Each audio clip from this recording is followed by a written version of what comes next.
Good morning to all our radio listeners and to our online live streaming viewers. We celebrate today the Holy Mass for the feast of Saint Mary Magdalene.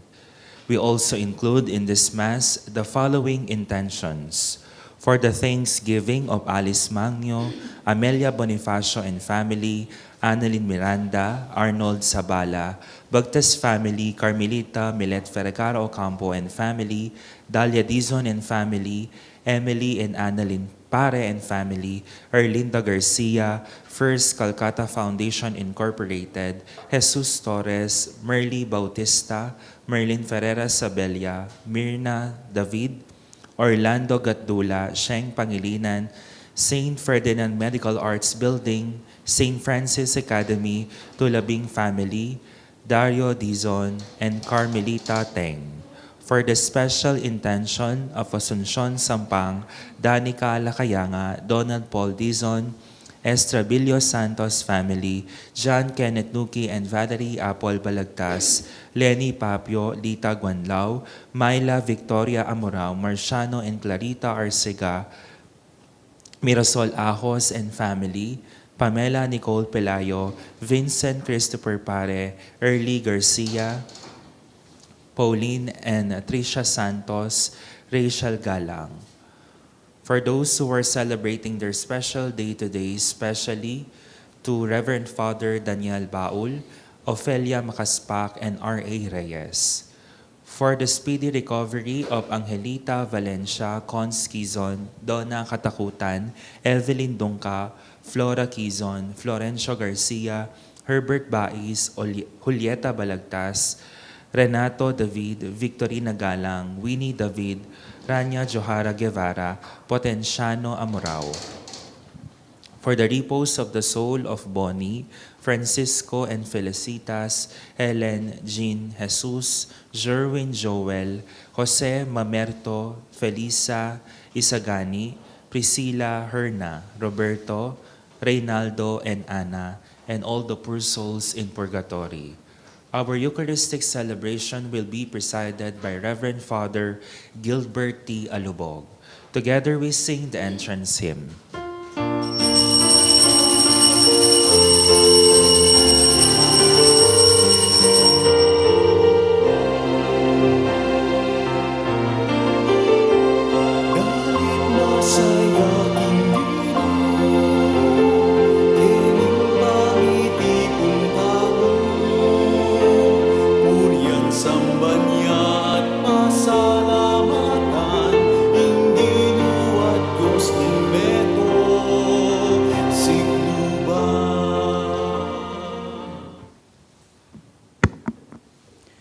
In the name of the Father, and of the Son, and of the Holy Spirit. Amen.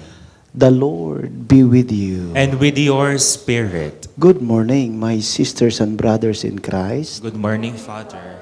Today is the feast of Saint Mary Magdalene.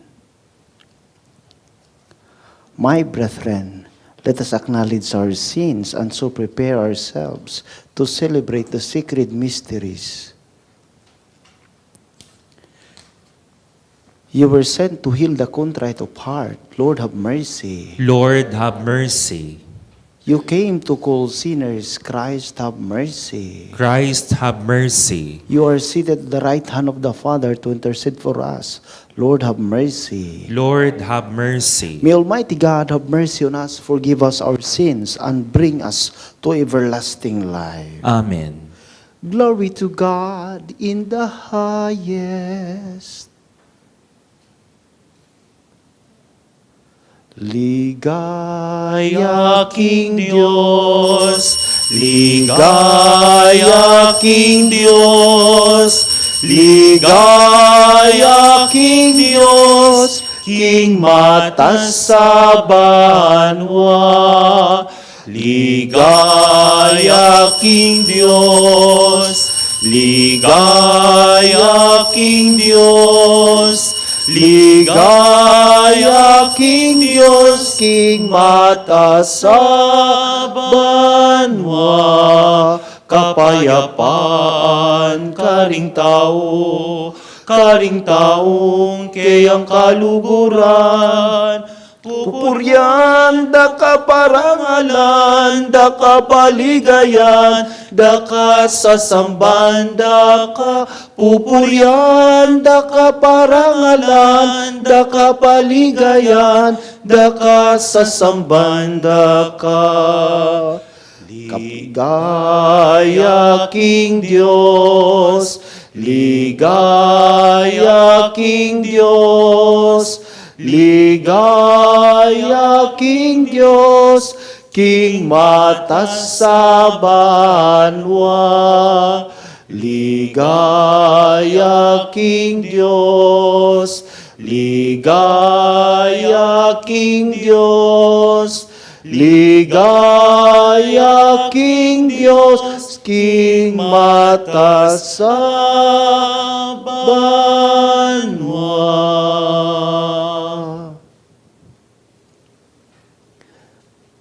Let us pray.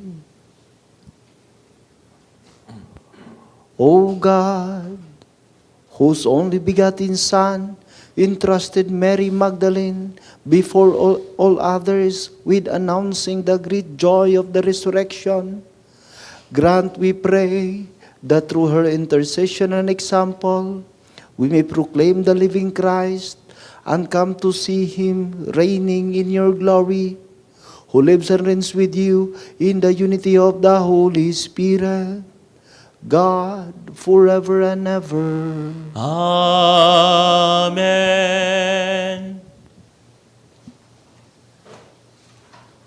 A reading from the second letter of St. Paul to the Corinthians. Brothers and sisters, the love of Christ impels us, once we have come to the conviction that one died for all. Therefore, all have died. He indeed died for all, so that those who live might no longer live for themselves, but for Him who for their sake died and was raised. Consequently, from now on, we regard no one according to the flesh. Even if we once knew Christ according to the flesh, yet now we know Him so no longer. So whoever is in Christ is a new creation. The old things have passed away. Behold, new things have come. The word of the Lord. Thanks be to God. My soul is thirsting for you, O Lord, my God. My soul is thirsting for you, O Lord, my God. O God, you are my God whom I seek. For you, my flesh pines and my soul thirsts, like the earth, parched, lifeless, and without water. My soul is thirsting for you, O Lord, my God. Thus have I gazed toward you in the sanctuary, to see your power and your glory. For your kindness is a greater good than life. My lips shall glorify you. My soul is thirsting for you, O Lord, my God. Thus will I bless you while I live. Lifting up my hands, I will call upon your name. As with the riches of a banquet shall my soul be satisfied, and with my exultant lips my mouth shall praise you. My soul is thirsting for you, O Lord, my God. You are my help, and in the shadow of your wings I shout for joy. My soul clings fast to you. Your right hand upholds me. My soul is thirsting for you, O Lord, my God. Let us honor the Holy Gospel.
The Lord be with you. And with your spirit. A reading from the Holy Gospel according to Saint John.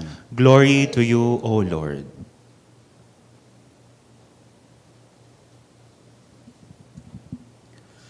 On the first day of the week, Mary Magdalene came to the tomb early in the morning, while it was still dark, and saw the stone removed from the tomb.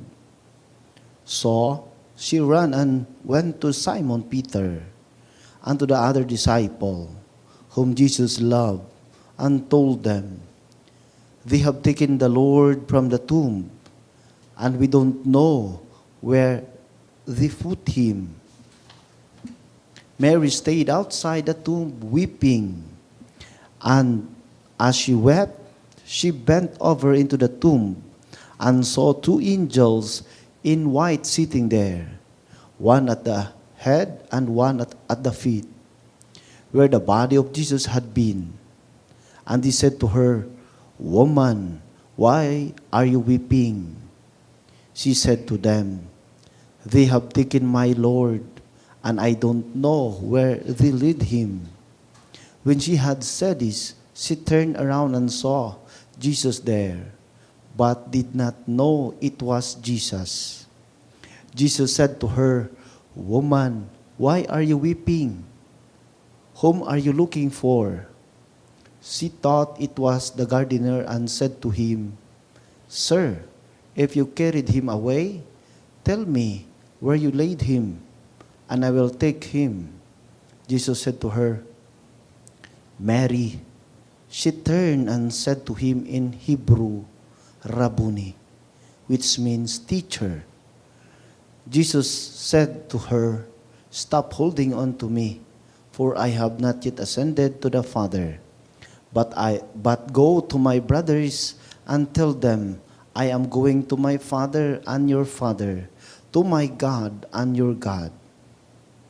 Mary Magdalene went and announced to the disciples, "I have seen the Lord," and then reported that what he told her. The Gospel of the Lord. Praise to you, Lord Jesus Christ. Palakpakan natin ang Panginoon, mga kapatid, sa buhay na ipinagkaloob niya sa atin. Amen. Kumusta na kayo? Praise the Lord. Palakpakan natin ang bawat isa. Amen. Are you alive? Oh, taas ang kamay para hindi makatulog na. Sabihin niyo, alive, alive, alive forevermore. My Jesus is alive, alive forevermore. Alive, alive, alive forevermore. My Jesus is alive forevermore. Amen? Jesus is alive. Amen. Today is the feast of Mary Magdalene. Maraming pangalan na Maria sa Ebanghelyo. Sa may Maria, Mother of Jesus, Mary, Mother of Jesus. And then meron ding Mary of Bethany, yung kapatid ni Marta at Lazaro. And meron ding Mary of Cleopas. At ito ay isang person din, Mary Magdalene. Or Mary Maria Magdala. Hindi po apelido yung Magdalene, ha? Hindi apelido yung Magdala. Yun po ay, according to the archaeologist, ito po ay isang lugar. Si Maria ay taga Magdala. Isang lugar po. Isang town. Ang Magdala ay di apelido, isa itong lugar, and it confirmed to the archaeologist. Si Maria ay tinawag na public sinner.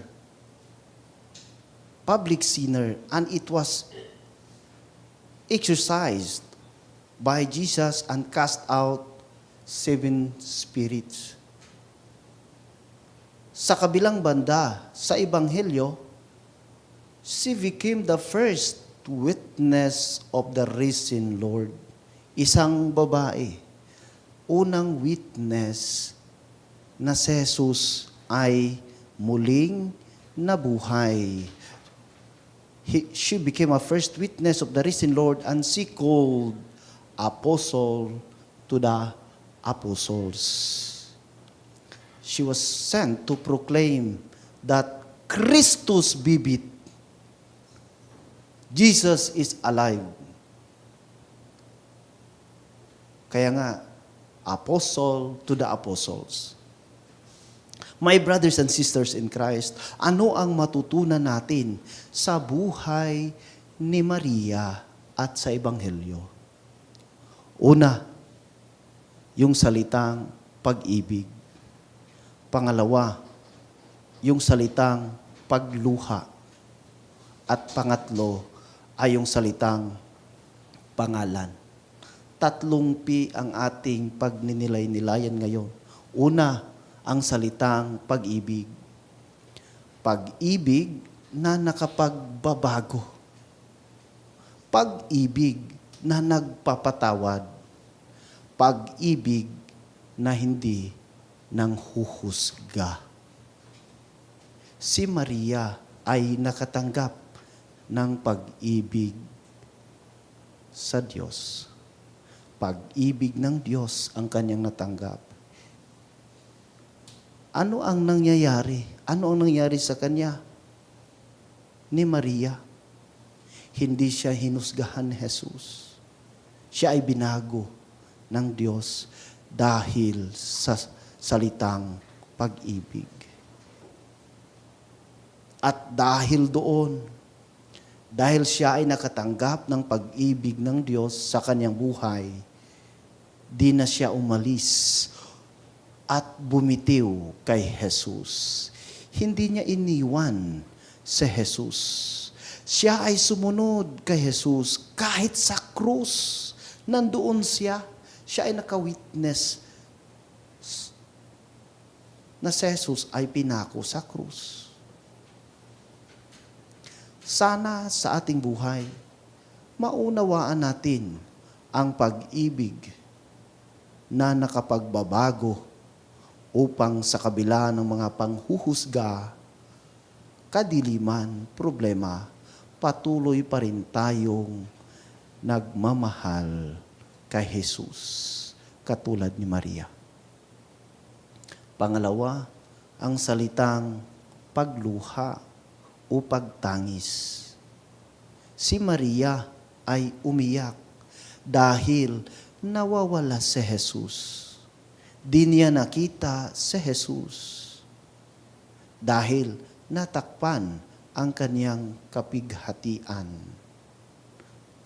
Ganun na lamang ang kanyang pagmamahal kay Jesus, tumangis siya dahil hindi niya nakita si Jesus, ang kanyang katawan.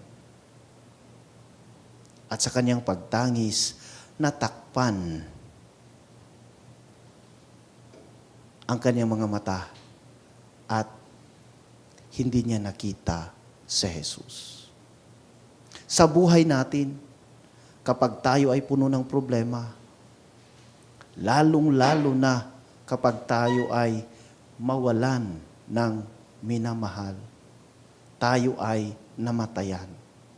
Tatangis tayo at magtatanong sa Diyos, bakit sa akin pa nangyari ito?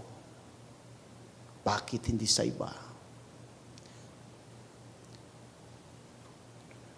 Ngunit sa pagtangis at pighati, nandyan pa rin ang Diyos, nangungusap, tinatawag ang pangalan natin. Kaya nga, sa kabila ng sadness at loneliness, may liwanag at kalwalhatian na darating sa buhay. Si Maria, hindi niya nakilala si Jesus. It is because nakapokus sa nawalang Jesus. Nakapokus doon sa problema.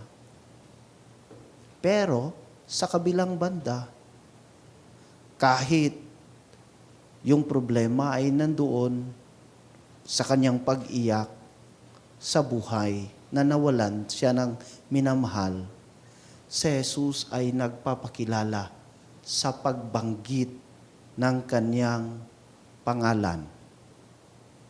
Pangalan, Maria.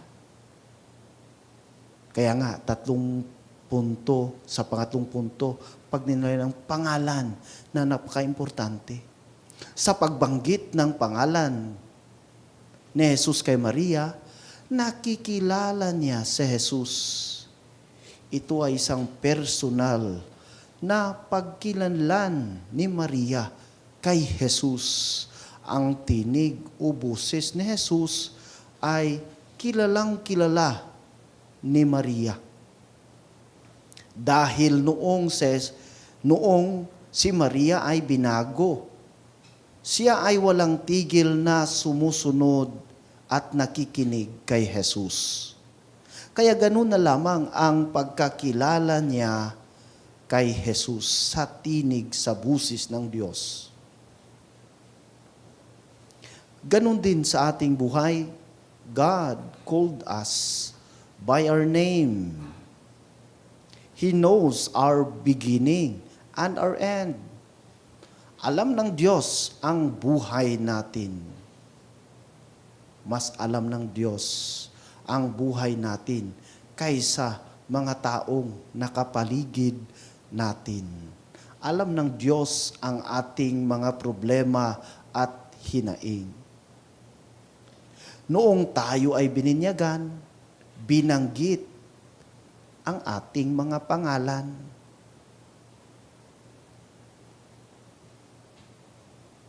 Halimbawa, anong pangalan mo? Halimbawa, Maria. O Maria, bibinyagan kita sa ngalan ng Ama at ng Anak at ng Espiritu Santo. Hindi man yung apelido. Pangalan. Nakalista yan sa mga baptismal certificate, sa parokya, at ganun din sa kanyang kaharian. Sana mapabilang ang ating pangalan. Mga kapatid, napaka-importante ng relasyon ng ating pangalan sa ating Panginoong Hesus upang ma-determine kung sino tayo sa buhay na ito.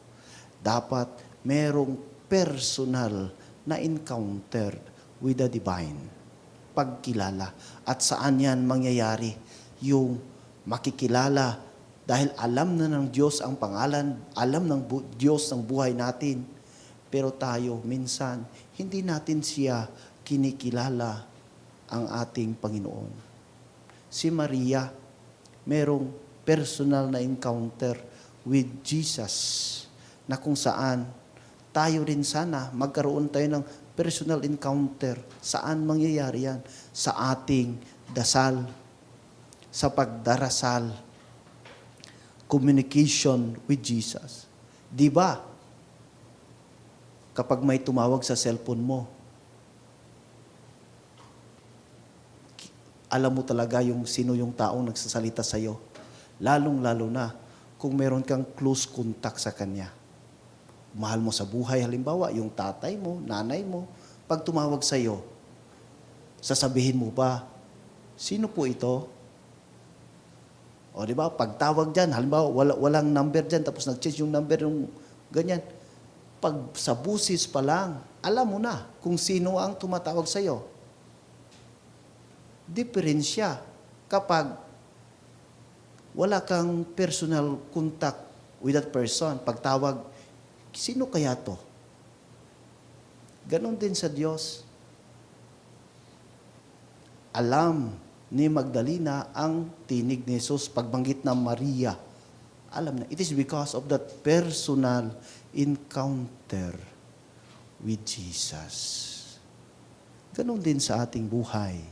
Pangalan natin, nung tayo ay bininyagan, it is nourished by our prayer life in order for us to discern what is the will of God to us.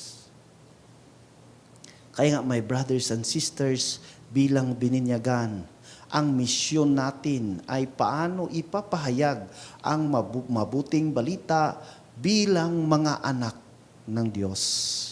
Katulad ni Maria, tinawag ng Diyos sa kanyang pangalan upang imantala na si Kristo ay muling nabuhay. Tayo rin sana ay magiging tanda ng pag-ibig ng Diyos sa iba, na kung saan ang iba ay makapagsabi, Christus vivit, si Jesus ay buhay sa ating buhay. Santa Maria Magdalena, Ipanalangin mo kami. Kinlagyo ni pampunin na kampuning Espiritu Santo. Amen.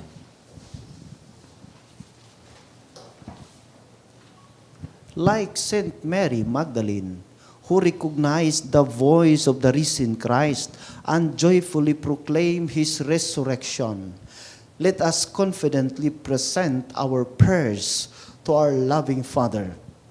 Let us bring our prayers before him and say, Lord, hear our prayer. Lord, hear our prayer. For the Holy Father, bishops, priests, and all who proclaim the gospel, may they faithfully lead God's people to encounter the risen Christ and become joyfully witness of his love and mercy. We pray. For government leaders and all who serve the common good, may they be guided by truth, compassion, and integrity in promoting justice, peace, and dignity of every human person. We pray. For those who mourn, suffer, and feel abandoned, may the Lord who comforted Mary Magdalene at the empty tomb grant them hope, healing, and assurance of his loving presence. We pray. For all communicators and media practitioners, especially the management, staff, volunteers, benefactors, and listeners of DWBL 91.9 Bright FM, may we become faithful witnesses of Christ by proclaiming truth, inspiring hope, and bringing his message of love to every home. We pray. For all women, that following the example of Saint Mary Magdalene, they may courageously live their faith and generously share God's love through their words and action. We pray. For all of us gathered here, may we recognize the voice of the risen Lord calling each all of us by the name and like Saint Mary Magdala, faithfully, joyfully proclaim, I have seen the Lord. Through our lives and witnesses, we pray. May the Lord accept our thanksgiving and our personal intentions, the special intentions of the radio station of our Archdiocese, and that all the faithful departed, especially from our parish, community, and families, may enter the heavenly Jerusalem. We pray. Heavenly Father, you called Saint Mary Magdalene to become a witness of the resurrection. Grant that we too may faithfully proclaim the good news of your Son. Through our words and deeds, we ask this through Christ our Lord. Amen.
Pray, my brethren, that my sacrifice and yours may be acceptable to God, the Almighty Father. May the Lord accept the sacrifice at your hands for the praise and glory of his name, for our good and the good of all his holy church. Accept, O Lord, the offerings presented in your commemoration of Saint Mary Magdalene, whose homage of charity was graciously accepted by your only begotten Son, who lives and reigns forever and ever. Amen. The Lord be with you. And with your spirit, Lift up your hearts. we lift them up to the Lord. Let us give thanks to the Lord our God. It is right and just. It is truly right and just, our duty and our salvation, always and everywhere to give you thanks, Lord, Holy Father, Almighty and eternal God, through Christ our Lord. For in the marvelous confession of your saints, you make your church fruitful with strength ever new, and offer us your signs of your love, and that your saving mysteries may be fulfilled. Their great example lends us courage. Their fervent prayers sustain us in all we do. And so, Lord, with all the angels and saints, we too give you thanks, as in exaltation we acclaim.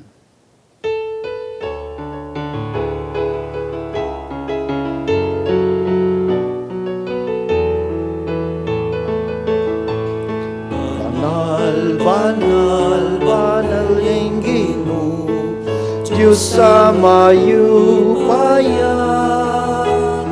Mitmuning banwa, mitmuning yato, tingke kang ligaya. Usana, usana, kingka katas kataasan. Usana, usana, kingka katas kataasan. Nuan yaing darata, king lagyo ning Ginoo. Nuan yaing darata, king lagyo ning Ginoo. Usana, usana, king kakatas kataasan. Usana, usana, tingkat at kataasan, tingkat at kataasan.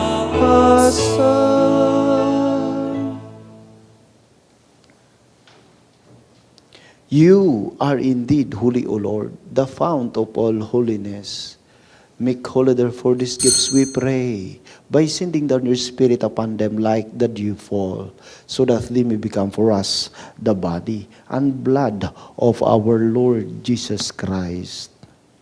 At the time he was betrayed and entered willingly into his passion, he took bread and giving thanks, broke it and gave it to his disciples, saying, "Take this, all of you, and eat of it. For this is my body, which will be given up for you."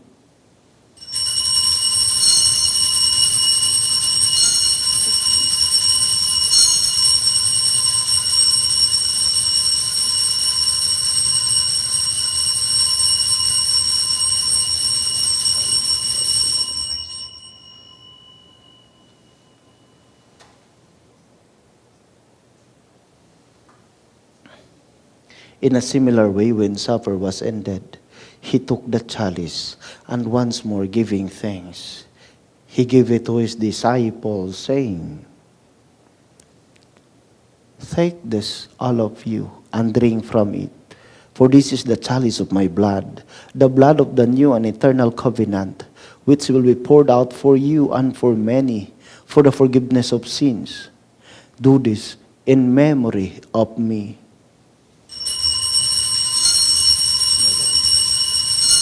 Praise to the Lord Jesus Christ, our Lord and our Savior. Thank you, Lord.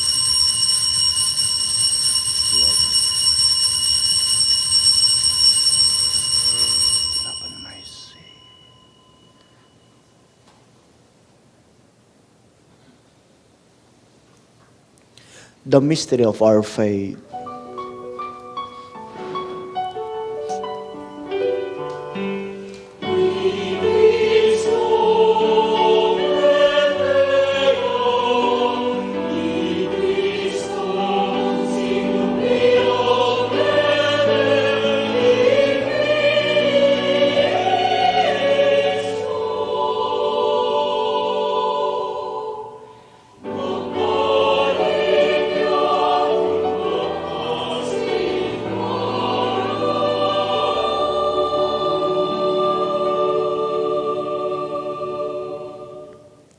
Therefore, as we celebrate the memorial of his death and resurrection, we offer you, Lord, the bread of life and the chalice of salvation, giving thanks that you have held us worthy to be in your presence and minister to you.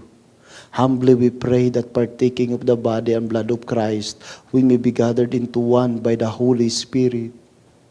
Remember, Lord, your church is spread throughout the world, and bring her to the fullness of charity, together with Leo, our Pope, and Florentino, our Archbishop, Paciano, our Bishop Emeritus, and all the clergy. Your people gathering here in your presence, O Lord, in online and in the radio, Panginoon. Ang kanilang mga dalangin, mga intensyon, ang kanilang mga hinaing at problema sa buhay. You know them, their sickness. Let your love and mercy be upon them, O God. Pagalingin mo sila, Panginoon, upang sila ay maging witness sa iyo at magbigay ng kagalingan din sa iba na nangangailangan. Remember also our brothers and sisters who have fallen asleep in the hope of the resurrection, and all who have died in your mercy. Welcome them into the light of your face. Have mercy on us all, we pray, that with the Blessed Virgin Mary, Mother of God, with Saint Joseph, her most chaste spouse, and with the blessed apostles, and all the saints, Saint Mary Magdalene, who have preached you throughout the ages, we may merit to be co-heirs to eternal life, and may praise and glorify you through your Son, Jesus Christ. Through him, with him, and in him, O God, Almighty Father, in the unity of the Holy Spirit, all glory and honor is yours forever and ever. Amen, amen, amen, amen, amen, amen, amen, amen. At the Savior's command, and formed by divine teaching, we dare to say,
Deliver us, Lord, we pray, from every evil. Graciously grant peace in our days, that with the help of your mercy, we be always free from sin and safe from all distress, as we await the blessed hope and the coming of our Savior, Jesus Christ. For the kingdom, the power, and the glory are yours, now and forever. Lord Jesus Christ, who said to your apostles, Peace I leave you, my peace I give you. Look not on our sins, but on the faith of your church, and graciously grant her peace and unity in accordance with your will, who live and reign forever and ever. Amen. The peace of the Lord be with you always. And with your spirit. Let us offer each other the sign of peace. Peace be with you all. Peace be with you. Peace be with you.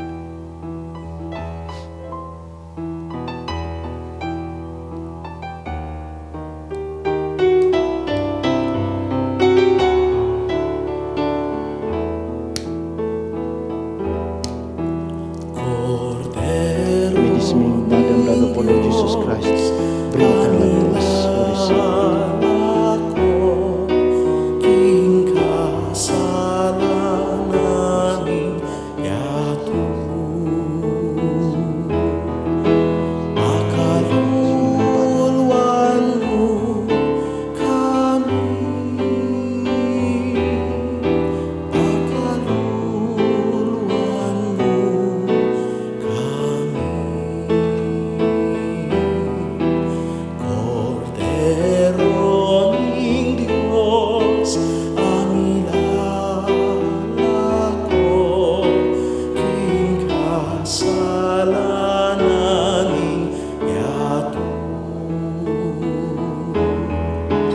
Pakaluluan mo kami.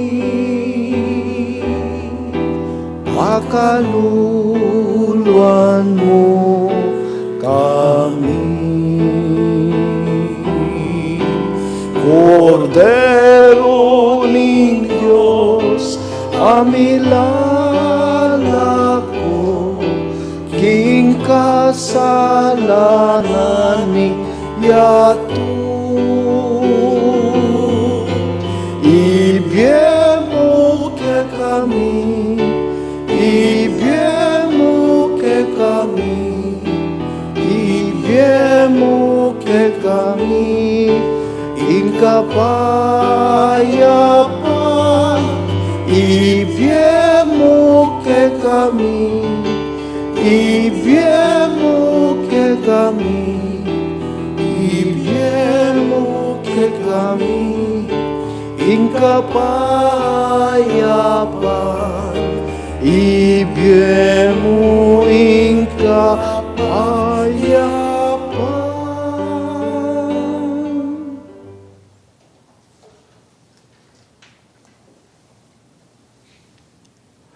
My brethren, this is Jesus, the bread of life. Behold the Lamb of God. Behold him who takes away the sins of the world. Blessed are those called to the supper of the Lamb. Lord, I am not worthy that you should enter under my roof, but only say the word and my soul shall be healed. The body and blood of Christ will bring us to everlasting life. Amen.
For our radio listeners and online streaming viewers, we will join you in praying the act of spiritual communion. My Jesus, I believe that you are present in the most holy sacrament. I love you above all things, and I desire to receive you into my soul.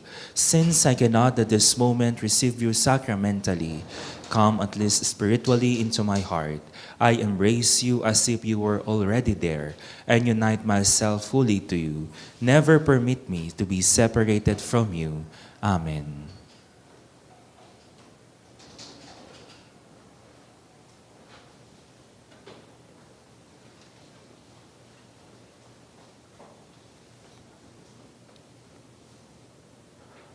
The love of Christ impels us so that those who live may live no longer for themselves, but for him who died for them and was raised.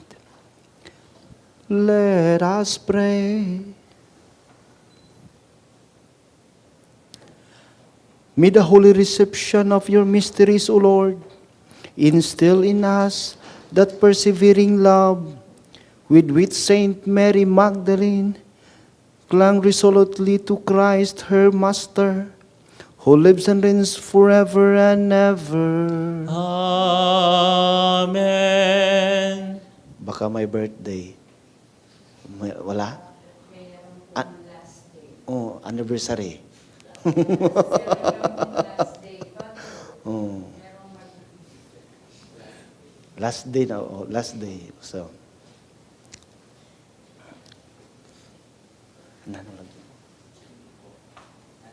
King. Sige, let us pray. Ikaw rin? Birthday? Father God Almighty, we praise and we glorify your name for your love and mercy. You're the source of blessing. You're the source of protection and guidance. I-bless niyo po, Panginoon, ang lahat ng nag-birthday ngayon, Panginoon, na nakikinig sa radio at sa online. Panginoon, give them more birthdays to come, more birthdays and protection, and give them always good health. At Panginoon, dinadalangin din namin, Panginoon, si Brother King at Sister Casey, Panginoon. Today is their last day dito sa radio, Panginoon. Guide them, Give them always your blessing and protect them from any dangers. Bless their plans, bless always their works into their life. Father, this we ask and pray in Jesus' name, who lives in the Holy Spirit, God, forever and ever. Amen. The Lord is with you.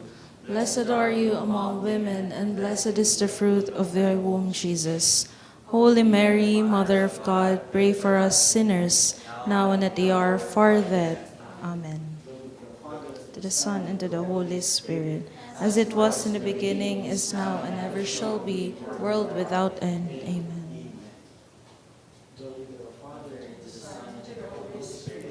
As it was in the beginning, is now, and ever shall be, world without end. Amen. The Lord be with you. And with your spirit. May Almighty God bless you all, the Father and the Son and the Holy Spirit. Amen. The Mass has been offered. Go in peace to love and serve the Lord by your life. Thanks be to God. Praise the Lord. Alleluia.